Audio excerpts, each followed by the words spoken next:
तो चलिए आज हम पाइथन सीखने के लिए स्टार्ट करते हैं।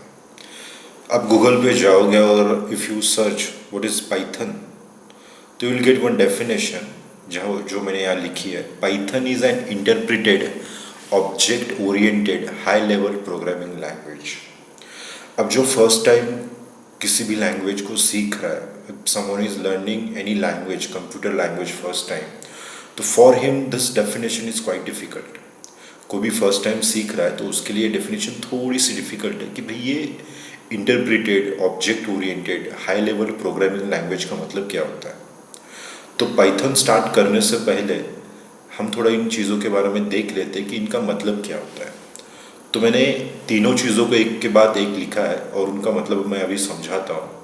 इंटरप्रिटेड का मतलब क्या होता है, देखिए इमेजिन कीजिए कि you are in South India. Okay, अगर आप साउथ इंडिया में हो एंड आपको वहाँ की किसी एक स्टेट की भाषा नहीं आती, just imagine Tamil, and if you आप इंग्लिश में बोलते हो, हिंदी में बोलते हो कि आई वॉन्ट वाटर, तो आपका जो ट्रांसलेटर है वो क्या करेगा, उसे ट्रांसलेट करेगा। किस लैंग्वेज में करेगा वो? तमिल लैंग्वेज में ट्रांसलेट करेगा। अब तमिल लैंग्वेज में ट्रांसलेट करने के बाद वो उन्हें समझाएगा लोकल में, जो उनकी Tamil is a local language. लेकिन अगर आप इमेजिन करो कि आपने कहा कि आई वॉन्ट वाटर, ट्रांसलेटर ने कहा कि इन्हें पानी चाहिए उनकी भाषा में, फिर आपने कहा कि आई वॉन्ट फूड, अब उसने फिर से कहा कि इन्हें फूड चाहिए।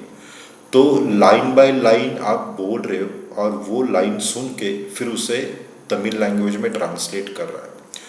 तो इस तरह के कम्युनिकेशन में this type of communication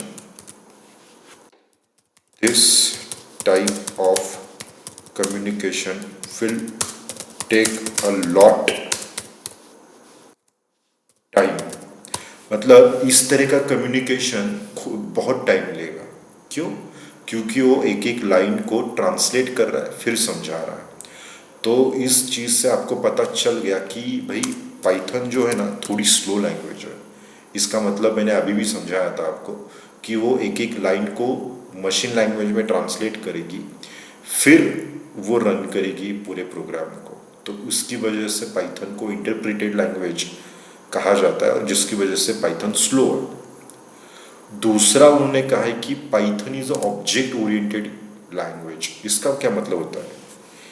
it means you can convert anything return in Python in a object. मतलब क्या? बहुत इजी मतलब है इसका। समझिए कि आपने कुछ प्रोग्राम लिखा है, कुछ भी लिखा है पाइथन में, तो आप उसे एक ऑब्जेक्ट में कन्वर्ट कर सकते हैं। अब ये टेक्निकल लैंग्वेज है, इसको मैं थोड़ा सा सरल भाषा में समझाता हूँ। इमेजिन कीजिए कि ये स्टेट है, और स्टेट है, just imagine state like Maharashtra where I live. Maharashtra में बहुत से डिस्ट्रिक्ट आते हैं, तालुके आते हैं, विलेजेस आते हैं, लेकिन उसे अगर आप महाराष्ट्र कहोगे तो उसके अंदर सब आ गया। तो आप हमने इतने बड़े स्टेट को एक नाम दे दिया महाराष्ट्र। तो it's like representing a big thing by a small object और स्मॉल नेम। उसे हम ऑब्जेक्ट ओरिएंटेड कहते हैं। तो सरल भाषा में इसका मतलब हो गया कि पाइथन में आपने कुछ भी लिखा, अब उस चीज़ को आप छोटा सा नाम दे दोगे।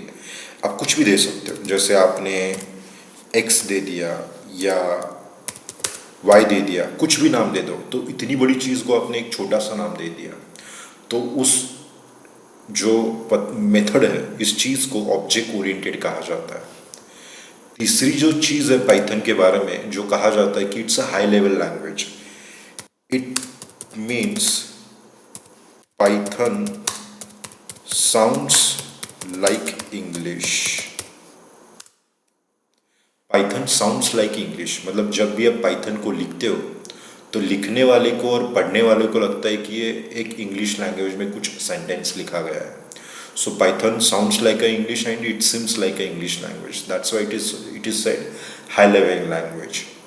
जो अभी हमने पढ़ा उसमें हमने 3 चीज़ों को देखा कि पहले तो हमने देखा कि पाइथन क्या होती है। तो पाइथन को कहा जाता है कि it is interpreted object oriented high level programming language, जिसका मतलब होता है कि Python line by line translate की जाती है, जिसकी वजह से उसे इंटरप्रेटेड कहा जाता है और उसकी वजह से वो स्लो हो गई।